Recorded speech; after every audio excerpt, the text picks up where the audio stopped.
সকালে কারেন্ট গিয়ে এখন আসলো কারেন্ট, আর আমার এদিকে সব শিলনোড়ায় বেটে নিলাম। আসলো বলে তাতে করে জিরে পাউডারটা করে নিলাম। চলো দেখাচ্ছি, শিলনোড়ায় সব আজকে বাটলাম আমি, লঙ্কা থেকে আর থেকে সব। এই যে দেখো বন্ধুরা, আদা, লঙ্কা আর এটা জিরে সব আমি রসুন শিলনোড়ায় বাটলাম। কারেন্ট আসা থেকে আমার ছেলে বলছে আম্মু ওই যে কারেন্ট এসছে, সেই জন্য জিরেটা পাউডার করে নিলাম। আর এই যে বিফ মাংস আছে, বিফ মাংসটা মেশিনেই করে নেব, আর শিলনোড়ায় ভালো লাগছে না। এমনিতেই লঙ্কা বাটা অভ্যাস নেই, লঙ্কা বাটলাম, হাতটা জ্বালা করছে। তাহলে চলো আমি তরকারিগুলো করি আর দেখাই। এই যে ছোলার ডাল আর আলু সেদ্ধ করে নিয়েছি, এটা হচ্ছে ছোলার ডাল আলুর তরকারি হবে। এই যে টমেটো, পেঁয়াজ, এটা মাংসেরও পেঁয়াজ টমেটোরও পেঁয়াজ দুটোরই এক কাজে রাখা আছে। আর এই যে আদা রসুন আর লঙ্কা আর জিরো, আর এটা কড়াইশুঁটি ছিল কটা দিয়ে দেবো। চলো, কড়াইটা আমার লাল হয়ে গেছে, তেলটা গরম হয়ে গেছে। আর যে বিপের হাড় দিয়েই ছেঁচকিরা হবে। তাহলে চলো একে একে করে সব দিয়ে দিই।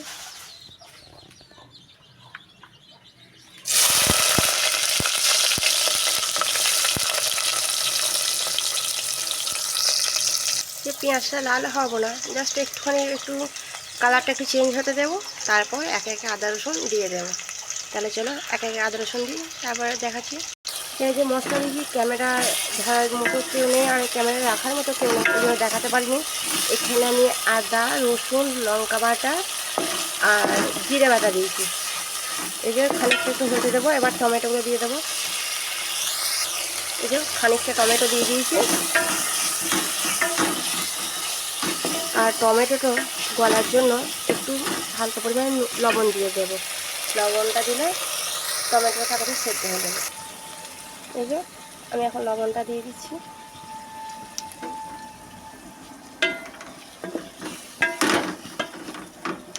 দিয়ে এগুলো ভালো করে নেড়ে চেড়ে টমেটোটা একটু সেদ্ধ হয়ে যায়, চাপা দিয়ে দেবো। এই যে ঢাকনাটা চাপা দিয়ে দিয়েছি, এটা সেদ্ধ হয়ে যাওয়ার পর তারপর আদা নুন হলুদ দেবো।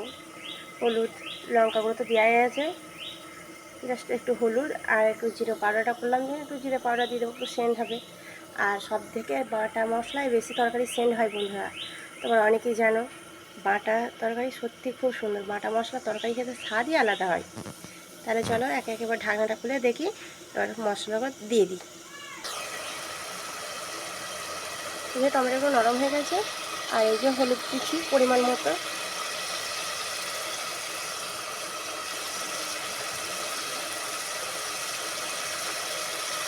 এই যে আমার ছোটো চামচগুলো 3 চামচ লেগেছে বন্ধুরা। আর মশলাটা পুড়ে না গেলে যায় যেন না যেন পুড়ে যায়, এই জন্য একটু পানি দিয়ে দিলাম, তাহলে মশলাটা আর পুড়বে না।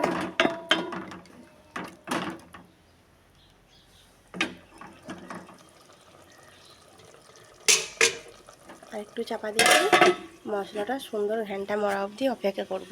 এই যে আমার তেল ছেড়ে দিয়েছে বন্ধুরা, এবার বিফের হাড়গুলো, বিফ মাংসগুলো ছিল আমি হাড়গুলো সেদ্ধ করে রেখে দিয়েছিলাম ছোলা ডালের সাথে একসাথে। এবার এগুলো দিয়ে দিলাম, প্রেসার কুকারে সেদ্ধ করে নিয়েছিলাম, কারণ এগুলো সেদ্ধ হতে দেরি টাইম লাগবে এই জন্য। তাছাড়া এটাকে সুন্দর করে কষিয়ে নিই। এই যে কষানোর সময়তেই আমি এই যে মিট মশলাটা যে দিয়ে দেবো। এই যে কষানোর সময় একটু মিট মশলাটা একটু দিয়ে দিই। যে অল্প পরিমাণে দিয়েছি, বেশি দেবো না, জাস্ট সেন্ট আসার জন্য দিলাম। এই যে বন্ধুরা এইটা আমার হয়ে গেছে, এটা একটু ফুটে উঠলেই নামিয়ে দেবো। এবার প্রেসার কুকারে মাংসটা চাপিয়ে দেওয়ার জন্য প্রেসার কুকার চাপিয়ে দিয়েছি। চলো এক একে মশলাগুলো দিই, কারণ আমার তো ক্যামেরা ধরার লোক নেই, এই জন্য আমার নিজে নিজে রান্না করতে হবে, আর একটু একটু করে দেখাবার বলে দেবো। হ্যাঁ ঠিক আছে। এই যে প্রেসার কুকার চাপিয়ে দিয়েছি, প্রেসার কুকার গরম হয়ে গেছে, তেল দিয়ে দেবো। এই যে আমার 1 কেজি মাংস আছে, এই জন্য আমি 100 তেল দেবো। 1 কেজি মাংসে 100 তেল। সরি পেঁয়াজ রে সামনে তেল ছিটকাবে, আস্তে আস্তে।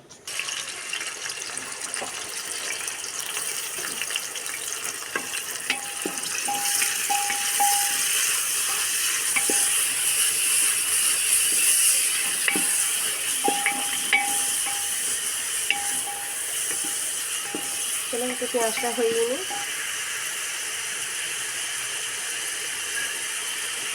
দেখাবো?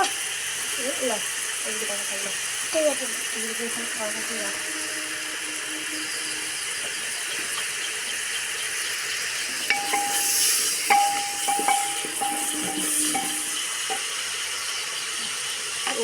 টমেটো কুচি দিয়ে দেবো।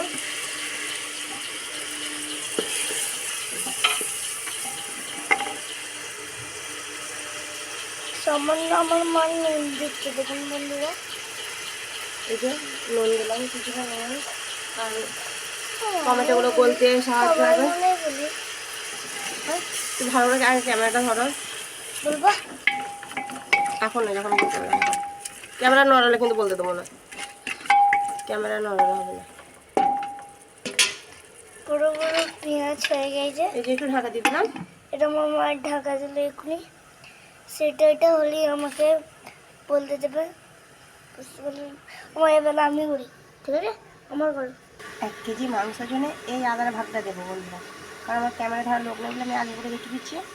এই আদার ভাগটা আমি এখন দেবো, আর এতটুকু থাকবে এটা পরে আবার কাবাবে দেবো। আর এই লঙ্কাটা হাফ দেবো। তাছাড়া আমি আগে মশলাগুলো দিয়ে দিই। এই যে আদা লঙ্কা বাটা দিয়ে দিয়েছি, আর এই যে জিরাটা দিয়ে দেবো।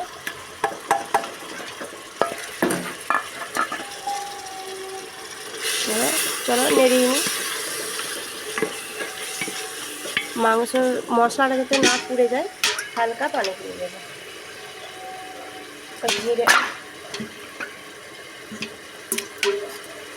এই যে জিরের বাটিতে যে পানিটা ছিল, এই জিরেটা গুলিয়ে এটা দিয়ে, জিরেটা চলে আসবে পুরোটা, আর পানিটা আমার দেওয়া হয়ে গেল।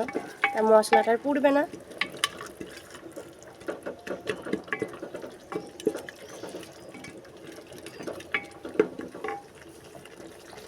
তাহলে চলো একে একে হলুদ লঙ্কা দিয়ে দিই। মাংসটার কাছে বন্ধু মশলা যত সুন্দর কষাবে তত সুন্দর কিন্তু মাংসটা টেস্ট আসবে। মশলাটাও সুন্দর করে কষিয়ে নিতে হবে ভালো করে, যাতে আদা রসুনের ঘ্যানটা মরে যায়, ততক্ষণ অবধি কষতে হবে। আর ওই করতে করতে পানিটুকু আছে না, পানিটুকু মরে তেল ছেড়ে দেবে, তখন মাংসগুলো দিতে হবে। আর মাংসর পরিচয় সে একই বন্ধু, যখন মাংসটা দেবে তখন সুন্দর করে ভালো করে কষিয়ে নিতে হবে, যেন একটু যেন পানি না থাকে, কারণ মাংস দিলেই পানি বার হবে, তাই না? এই পানিটা যাতে না থাকে, একদম শুকনো শুকনো যখন তেল বার হবে, তেল ছাড়বে, তখন পানি দিয়ে দেওয়া।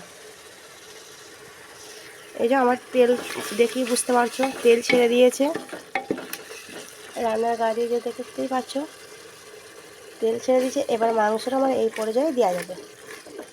তাহলে চলো মাংসটা দিয়ে দিই।